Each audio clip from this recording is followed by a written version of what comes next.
Hi everyone, good evening. Welcome back to my YouTube channel network सुरक्षा।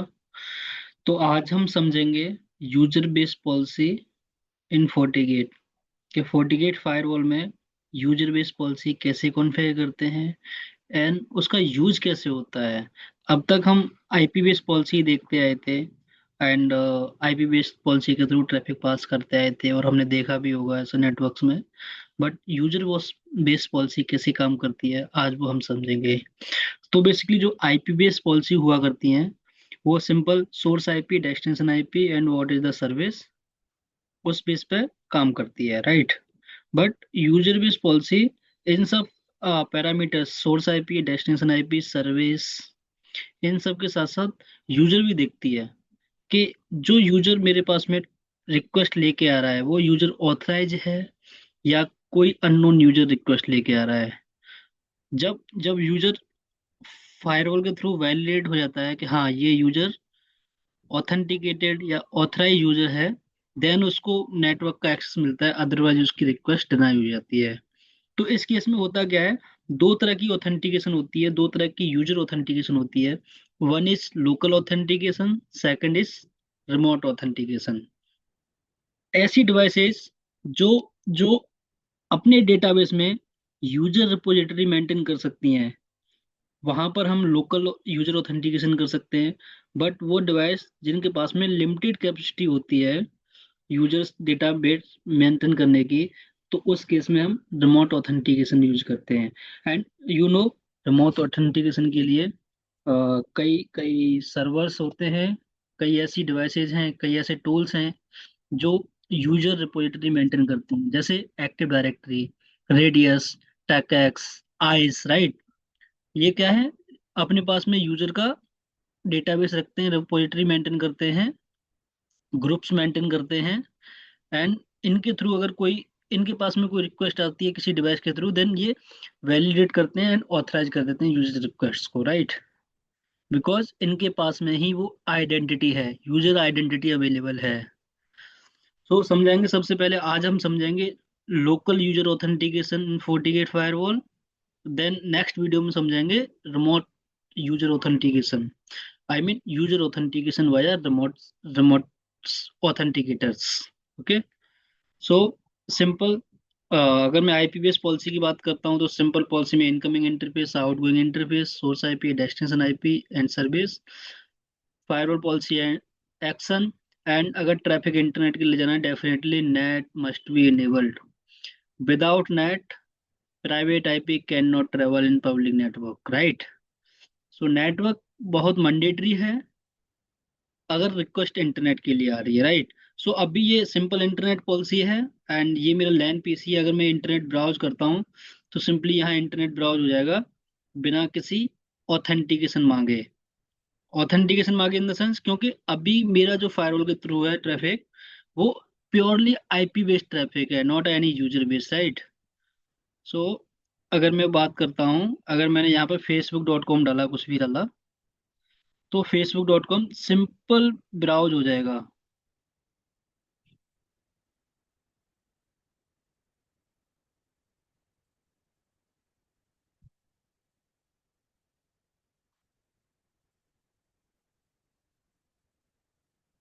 facebook.com, right. ये facebook.com का page आ गया मेरे पास में। चलो अब समझते हैं लोकल यूजर ऑथेंटिकेशन। तो लोकल यूजर पॉलिसी में यूजर डालने से पहले आपके पास में यूजर डेटाबेस मेंटेन भी होना चाहिए, करेक्ट।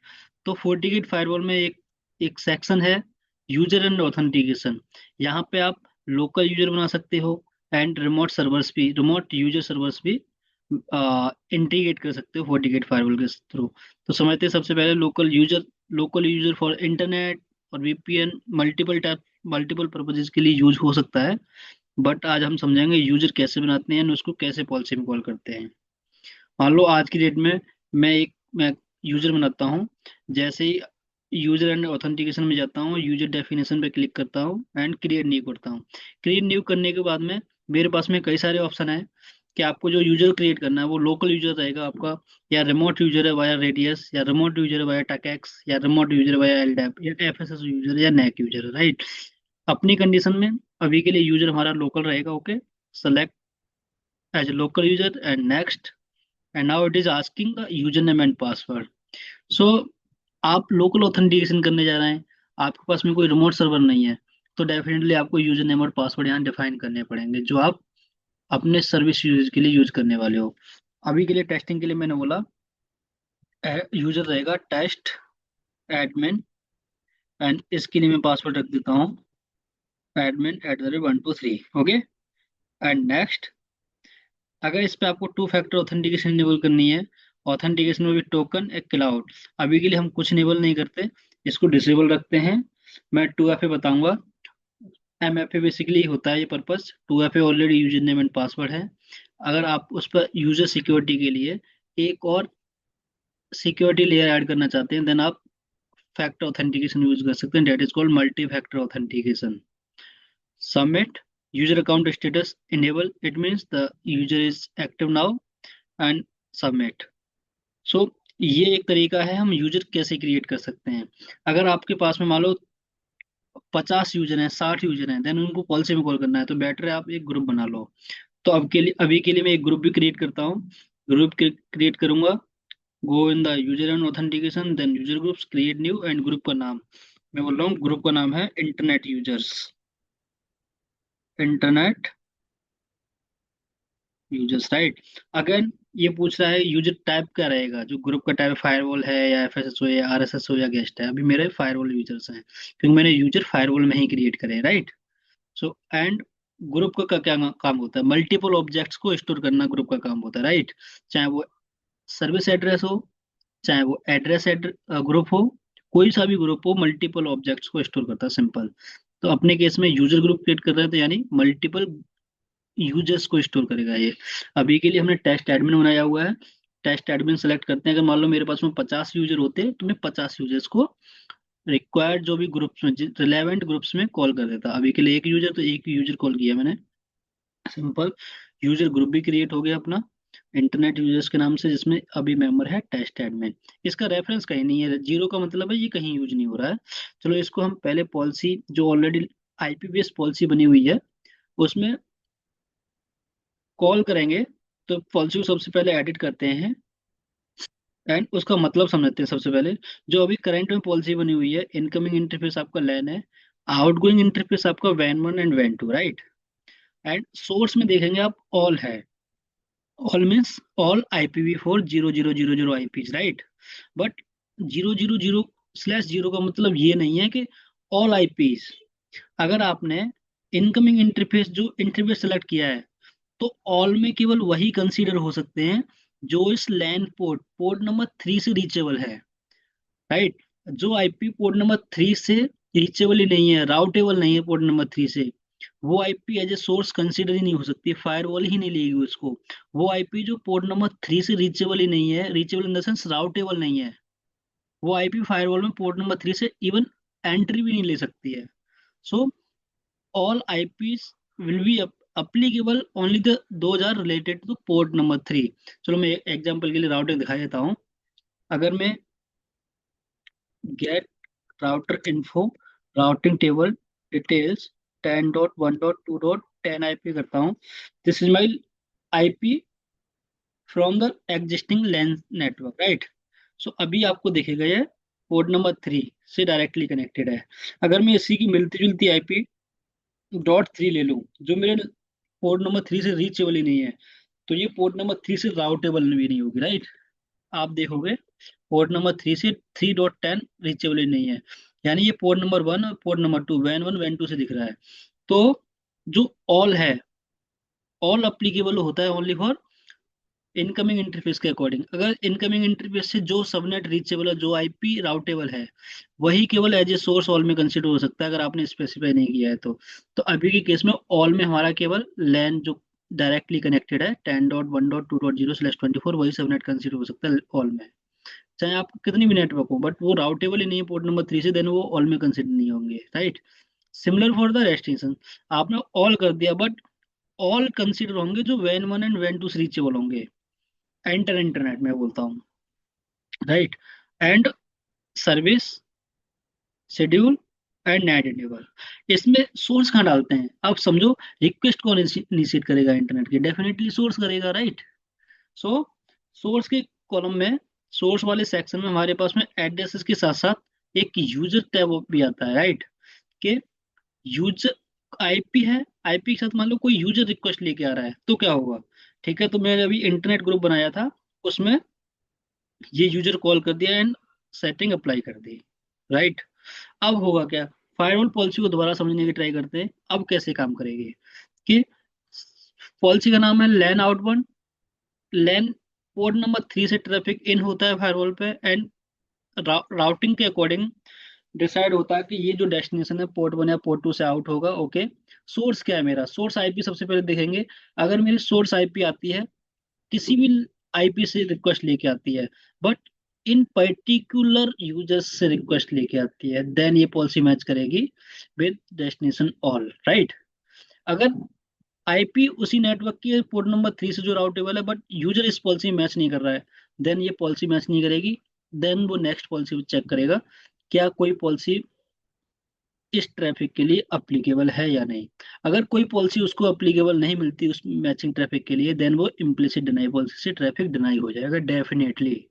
सो आपने फोर्टिगेट फायरवॉल का फ्लो भी देखा होगा। सबसे पहले पॉलिसी चेक होती है।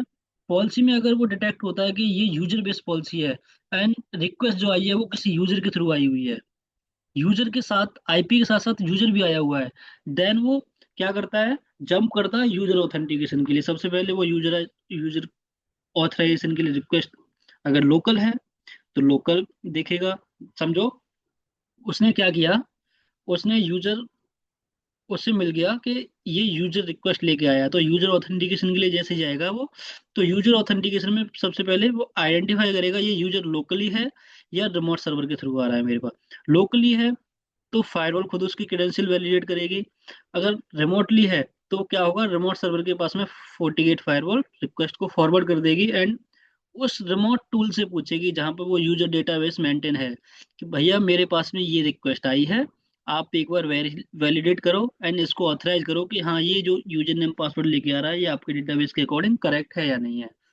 वंस रिमोट ऑथेंटिकेटर उसको ऑथराइज कर देता है, देन फोर्टिगेट फायरवॉल उस ट्रैफिक को आगे प्रोसेस करती है, अदरवाइज वहीं उसको डिनाई कर देती है।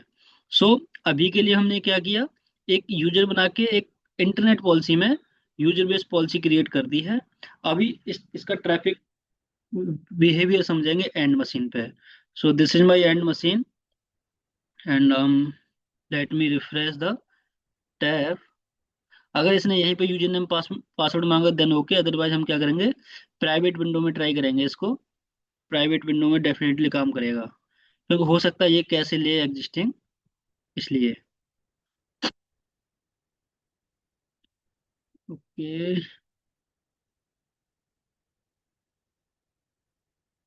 Refresh it.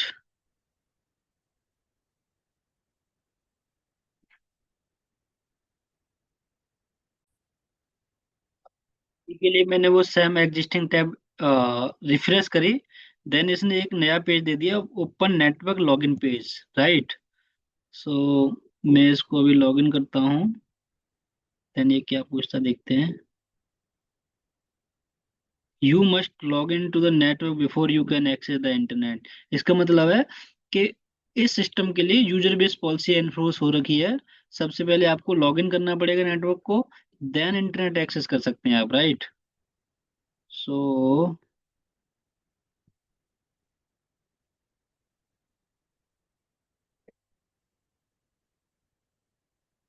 क्या हो रहा है इसमें, ये पता नहीं क्यों नहीं ले रहा है। मिनट में इसको रिफ्रेश ही कर लेता हूँ।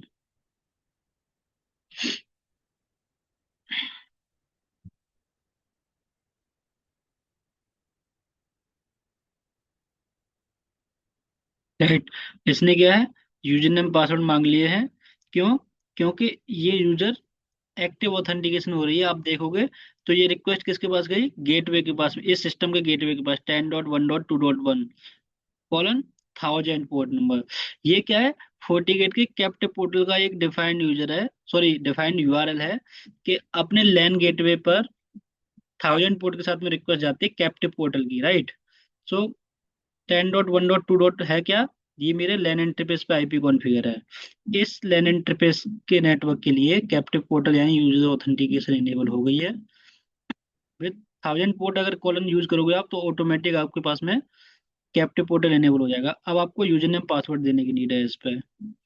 तो आपने यूजर नेम क्या रखा था, एडमिन टेस्ट, एंड पासवर्ड रखा था आपने admin@123। अच्छा, कुछ स्लो चल रहा है बहुत ज्यादा ये।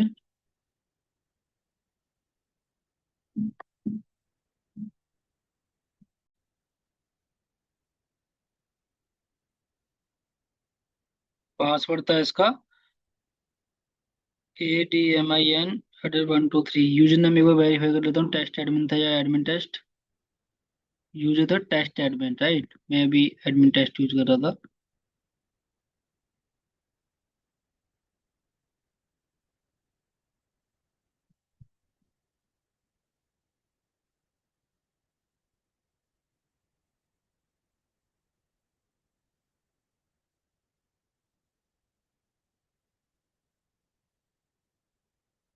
Test admin and continue.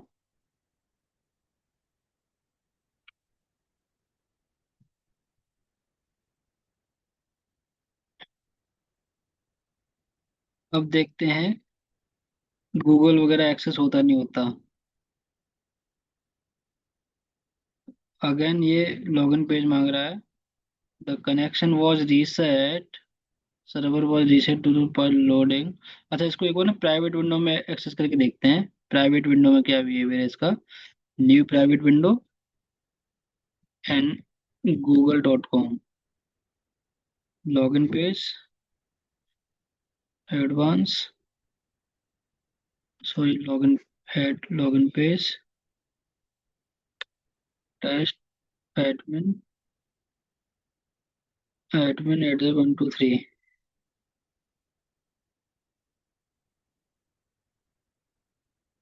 सो जैसे ही मैंने यूजर नेम पासवर्ड डाले, उसने ऑटोमेटिक google.com कर दिया, क्योंकि सबसे पहले मैं रिक्वेस्ट ही मैंने google.com कर दी। अब क्या है, यूजर मेरा ऑथराइज हो गया एंड उसको क्या है, रिक्वेस्ट जिसके लिए गई थी उसका एक्सेस मिल गया।